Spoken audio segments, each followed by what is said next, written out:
Did you know that Moscow is now within range of Western-supplied missiles in Ukrainian hands? For the first time since the beginning of the full-scale invasion, Ukraine has the green light to strike deep inside Russian territory using weapons provided by Germany, France, the UK, and the US. In this video, we break down the strategic implications of this shift, what weapons are involved, and how it could change the course of the war. Until now, Western allies had imposed either explicit or tacit restrictions on how Ukraine could use long-range weapons. Even when receiving advanced missiles capable of reaching hundreds of miles, Ukrainians were advised, or technologically, constrained by software, to strike only within Ukrainian territory or a few dozen miles into Russian border areas. This restraint was meant to avoid escalation. Russia had made it very clear that any attacks using Western weapons on its territory could be interpreted as NATO's direct involvement in the conflict. The threat of a nuclear response was always looming. That fear shaped much of NATO's containment policy for over 2 years. Everything changed after Russia launched its largest drone attack on Ukraine since the start of the war. The assault showed that Russia still possesses a formidable offensive drone capability. It also exposed that Ukraine's defensive posture and self-imposed limits were no longer effective in protecting civilian areas. The sheer scale and impact of this attack served as a wake-up call. It became clear to Western capitals that the old policy was no longer sustainable.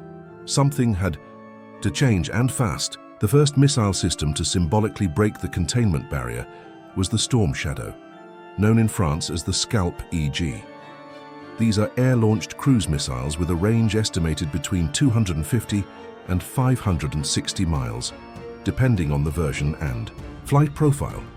Delivered in 2023 by the UK and later by France, these missiles allowed Ukraine to target ammunition depots, command centers, and military infrastructure deep in Russian-occupied territories like Crimea and Donetsk. One of the most symbolic strikes came in September 2023, when Storm Shadow missiles destroyed a warship, a submarine, and the headquarters of Russia's Black Sea Fleet in Sevastopol. These weapons use a mix of GPS and inertial guidance, terrain-following navigation to avoid radar, and warheads capable of penetrating hardened targets, perfect for bunkers and underground bases. Up until recently, even with these powerful tools, Ukraine avoided using them against targets deep inside Russia, in deference to UK and French political restrictions. But that is now changing. Another game-changing weapon has been the ATACMS Army Tactical Missile System, supplied quietly by the US in 2023 and again in 2024. These ballistic missiles can be launched from HIMARS and MLRS systems. Their variants range from 165 to over 300 miles in distance, especially the MGM-140B, which is among the most advanced. Ukraine has used ATACMS to hit airfields, ammunition depots, and logistics hubs in occupied territories and near the Russian border.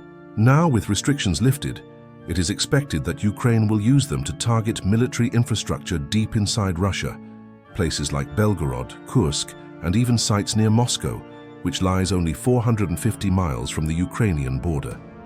This shift represents a fundamental strategic change.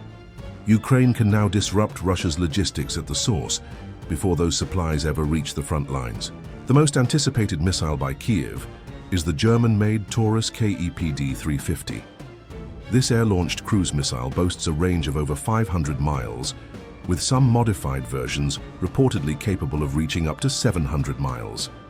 It features hybrid navigation, force surgical accuracy, and a warhead similar to the Storm Shadow, specifically designed to destroy fortified and underground targets. What makes Taurus stand out is its ability to fly at extremely low altitudes, less than 160 feet, making it extremely difficult to detect. For a long time, Berlin refused to send Taurus missiles, primarily due to fears that they would be used on Russian soil, potentially triggering a dangerous escalation.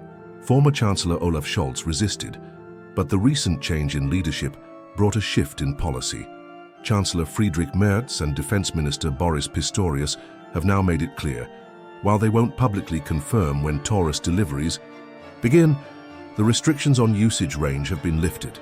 Several sources suggest the missiles may already be en route to Ukraine.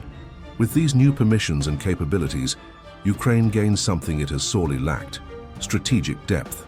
No longer confined to a defensive posture within its own borders, Ukraine can now neutralize Russian logistics hundreds of miles from the front. It can disrupt railway and highway supply corridors, strike air bases and fuel depots outside the combat zone, and perhaps most importantly, send a psychological message to Russia: you are no longer immune to the war you started. As expected, the Kremlin reacted with outrage. Presidential spokesperson Dmitry Peskov declared that these Western decisions are dangerous and undermine any hopes for a political resolution. Moscow once again waived its usual threats, including possibly targeting NATO countries. But unlike in the early stages of the war, Western nations seem less intimidated. Years of relentless bombardment and civilian suffering have hardened Ukraine and its allies. They appear more willing to take calculated risks rather than allow Russia to dictate the terms of engagement. The lifting of range restrictions marks the beginning of a new phase in the war. For the first time, Ukraine holds tools that could force Russia to rethink its rear area strategies and defensive coverage.